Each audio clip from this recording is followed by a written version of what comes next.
Usaha es teh kekinian itu adalah usaha yang bagus ya. Tapi beberapa orang meragukan kalau usaha ini bisa rame terus. Dan malah ada yang bilang nggak lama lagi itu bakalan sepi. Ya sama kayak produk-produk minuman kekinian yang lainnya. Macam es boba, es kepal Milo, cappuccino cincau. Karena produk seperti ini, selain trennya itu cepat turun, teh itu gampang ditiru. Ya iyalah, mulai dari gulanya, tehnya, airnya, sampai esnya. Itu semua bisa didapatkan dengan mudah dan murah dan juga ada di mana-mana. Belum lagi bahan penunjangnya, gelas, mesin pres, sedotan, stiker merek, semuanya itu ada. Lainnya itu membuat produk es teh yang segar itu tidak perlu skill khusus. Belajar jam 9, jam 9 lebih 10 itu sudah bisa mahir. Ya asal alat-alat dan bahan penunjangnya itu sudah tersedia ya. Nah, lalu kalau secara bisnis, minuman kekinian itu hanya bertahan sesaat. Kenapa kok masih banyak orang yang latah ikut-ikutan jualan? Apalagi sampai beli franchise-nya yang harganya itu jutaan. Lalu kenapa juga ya orang nggak bikin usaha yang lain aja sih? Toh sekarang ini produk dimodif sedikit aja itu bakalan rame kan? Yang penting unik, yang penting beda. Yuk kita bahas.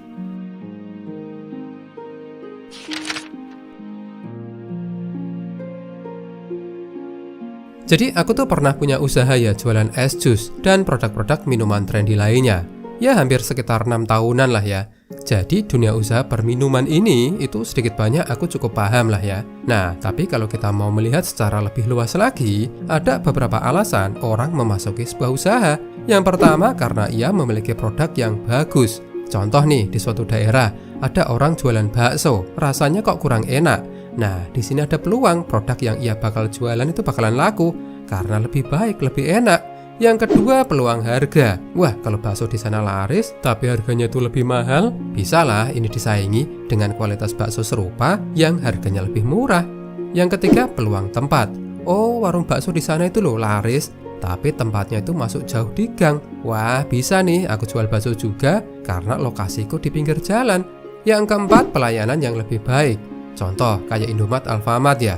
Karena produknya itu sama plek kan, kayak produk yang ada di warung-warung pinggir jalan atau di pasar itu. Tapi Alfamart, Indomaret itu tetap laku, padahal harganya itu juga lebih mahal. Salah satunya ya karena pelayanannya. Tokonya bersih, ada AC-nya, mau pilih produk bisa bebas. Pas masuk ke tokonya aja itu disambut loh. Selamat datang di Indomaret.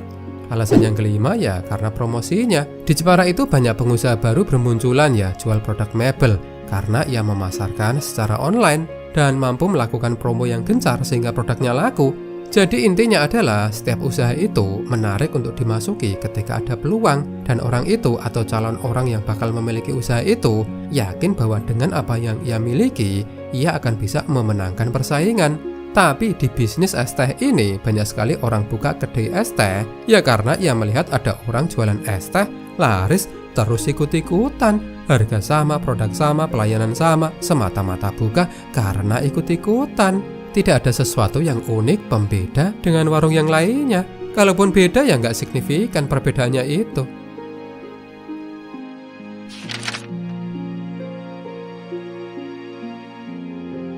Produk usaha es teh ini lahir memang karena ada peluang ya. Daripada repot bikin sendiri atau malu beli di warung kok cuman es teh.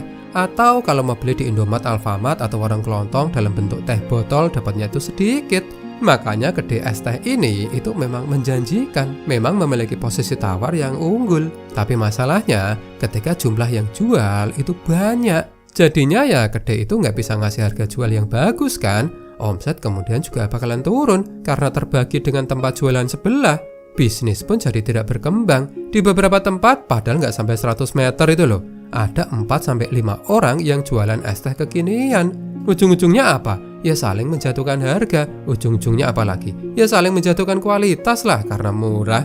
Esnya pakai es balok, gelasnya diperkecil, tehnya tidak lagi mantap, pakai yang kualitas biasa. Bisnis jadi nggak bagus kan? Beberapa bahkan sampai gulung tikar. Makanya sekarang ini di Facebook Marketplace banyak dijual gerobak-gerobak bekas yang harganya murah-murah. Ya karena banyak yang tutup. Tapi ya gimana? Ada gula, ada semut. Apalagi ketika buka usaha es teh itu juga gampang kan?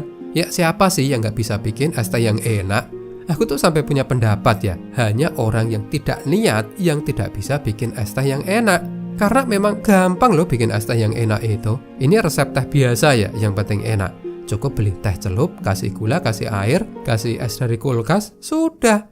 Teman-teman coba perhatikan deh, di tempat makan, kok es tehnya itu nggak enak, berarti makanan di tempat itu juga bakalan ngaco.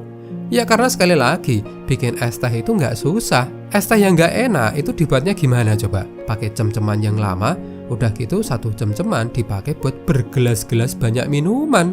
Terus kadang pelit gula atau pakai biang gula, ya jadinya wajar kalau nggak enak lah. Padahal bikin es teh itu murah, harga jualnya itu juga bagus. Makanya tadi aku bilang, hanya orang yang tidak niat yang bikin teh nggak enak. Karena niat dikit aja, bikin teh itu pasti enak kok.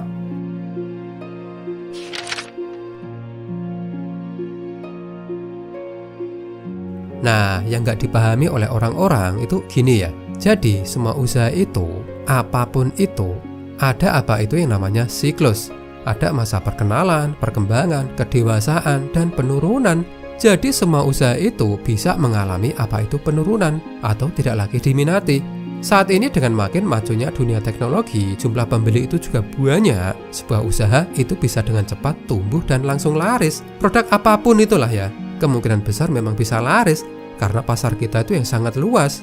Kok jangankan produk yang murah ya, motor aja itu loh, itu juga laris kan, termasuk mobil. Karena kita diuntungkan dengan jumlah penduduk yang sangat banyak.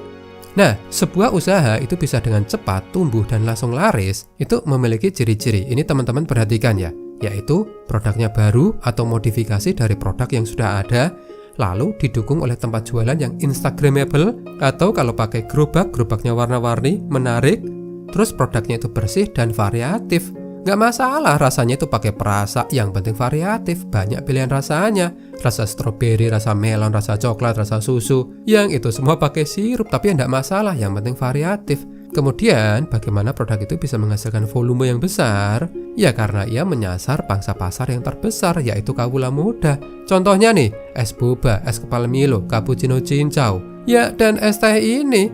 Memang pasar yang disasar itu memang kaula muda itu kan. Coba bayangkan deh, anak-anak sekolah. Dia kan nggak mungkin kan belinya itu cuma satu orang, pasti bergerombol sama teman-temannya. Dan itu terjadi setiap hari. Karena memang mereka itu selalu bawa uang kan. Harganya murah sesuai dengan isi kantong, cocok dengan hawa panas, ya terjadilah penjualan. Tapi produk yang cepat naik di sisi lainnya juga akan cepat mengalami penurunan. Karena sekali lagi ya, produk itu mengenal apa itu yang namanya siklus. Ada masanya ia itu akan turun. Tapi produk-produk yang ngetren ini, dia cepat mengalami penurunan. Alasannya kenapa? Tentu beragam. Tapi satu yang patut diperhatikan adalah karena memang sasarannya ya adalah kaula muda itu tadi, yang suka mencoba, yang kalau datang itu bergerombol, yang juga mudah bosan. Apalagi ketika produknya itu tidak istimewa, alias uniknya itu unik yang asal beda aja. Nah, tapi beberapa pengusaha jeli melihat perilaku ini, sehingga ia menjual jenis usaha produk kekinian dengan sistem franchise atau jualan usahanya. Jadi bukan jual produknya, tapi jual usahanya. Ya nggak apa-apa sih, namanya juga orang jualan. Tapi masalahnya banyak orang yang terlalu lugu, sehingga beli paket usaha yang harganya biasanya tidak murah, berharap ketika ia jualan produknya itu laris, tapi faktanya sepi. Dan itu banyak terjadi ya, dan gak hanya di 1-2 produk saja. Yang jual franchise sih enak ya, mitranya mau sepi atau rame, dia tidak terpengaruh. Lawang dia itu sudah dibayar di depan, tapi ya kalau kita mau menyalahkan mereka juga susah. Ada temanku pernah beli franchise gitu ya, gak ada sebulan, sepi.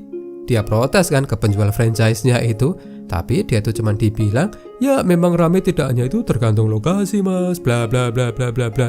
Temanku kecewa, apalagi paket franchise-nya itu sebenarnya dia sendiri pun juga bisa bikin. Gerobak bisa bikin sendiri, menu banyak bisa belajar dari YouTube, bahan-bahannya ada semua di online, gelas dan plastik tentunya juga tersedia.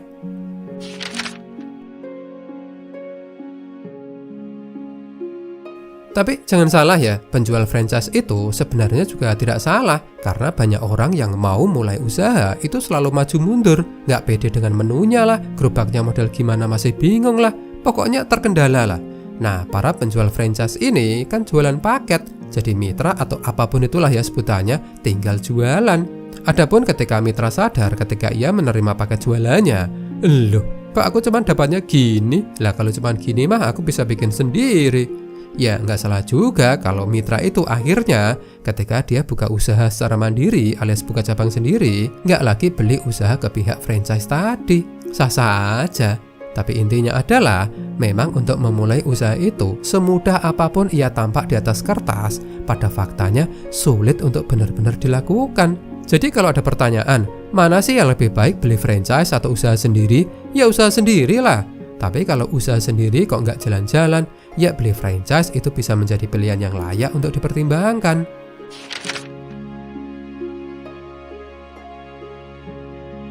Oh ya, sebenarnya ini aku ada sedikit meluruskan tentang kesalahan penggunaan kata franchise ya. Karena kalau dilihat dari tujuannya, franchise itu pas orang sudah beli, sebenarnya habis itu ya dia bisa lepas tangan. Contoh, ada orang beli franchise-nya McDonald.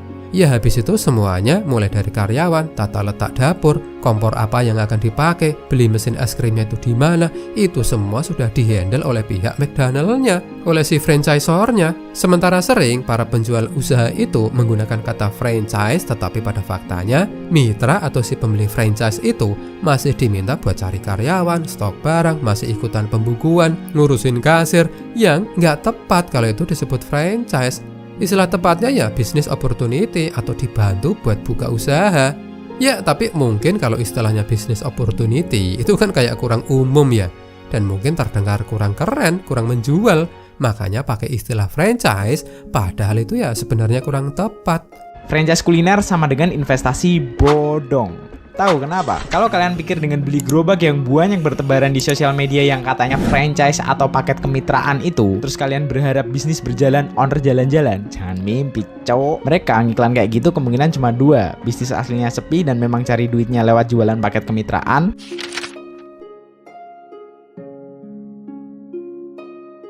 Ya usaha itu macam-macam ya, ada yang jual produk, ada yang jual usahanya atau franchise, ada usaha motivasi agar orang itu mau berusaha, ada kelasnya. Malah kemarin istriku tuh beli kelas masak yang tutorialnya tuh lewat online. Macam-macam sih ya, tapi intinya usaha itu yang perlu disadari oleh orang-orang mengenal apa itu yang namanya penurunan alias sepi, bahkan bisa bangkrut. Ini sering dan tidak disadari oleh orang-orang dan tentunya tidak disampaikan sama orang yang jual franchise atau business opportunity atau kemitraan usaha atau apapun itulah ya namanya.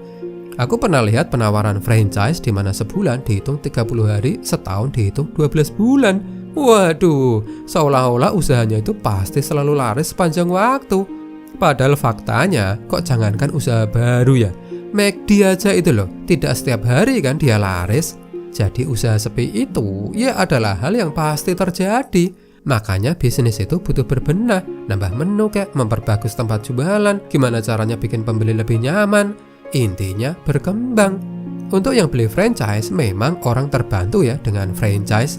Tapi kalau yang dijual itu adalah produk-produk umum, tidak eksklusif, ya kalau menurutku ngapain kita beli, apalagi kalau harganya itu mahal banget.